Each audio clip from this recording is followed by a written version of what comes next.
बांग्लादेश के चटगांव जिले की जहां पर राउजान इलाके से खबर है, जहां हाल के दिनों में जारी हिंसा के बीच हिंदुओं को निशाना बनाए जाने की गंभीर घटना सामने आई। बांग्लादेश में मौजूदा हालात के बीच हिंदुओं पर हमलों की खबरें लगातार सामने आ रही हैं। ताजा मामला सोमवार को 22 दिसंबर का है, जब राउजान इलाके में एक इस्लामी कट्टरपंथी भीड़ ने एक हिंदू परिवार के घर में आग लगा दी। आग इतनी भीषण थी कि पूरा घर जलकर राख हो गया। घर में रखा फर्नीचर, अन्य सामान पूरी तरह से नष्ट हो गया। इस आगजनी में परिवार के पालतू जानवरों की भी मौत की बात कही जा रही है।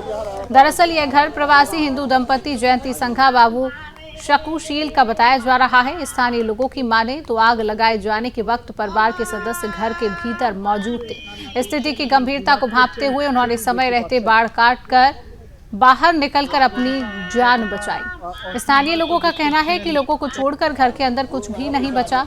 वास्तव में इस घटना के बाद सिर्फ आगजनी तक ही मामला सीमित नहीं रहा। दावा किया जा रहा है कि हमलावरों ने हिंदू परिवार को जिंदा जलाने की धमकी भी दी।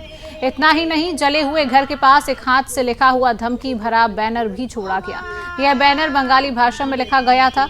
इस बैनर में इलाके में रहने वाले हिंदुओं को खुले तौर पर चेतावनी दी गई। बैनर में आरोप लगाया गया कि हिंदू इस्लाम के खिलाफ गतिविधियों में शामिल है।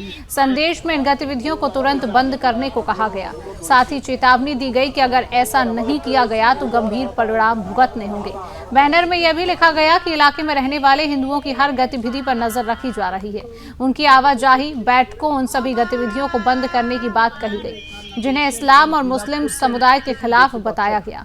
धमकी में साफ कहा गया कि चेतावनी को अनदेखा करने पर हिंदुओं के घर, संपत्ति, कारोबार को नष्ट कर दिया जाएगा। और यह भी लिखा गया कि ऐसी स्थिति में कोई भी उनकी मदद नहीं कर पाएगा।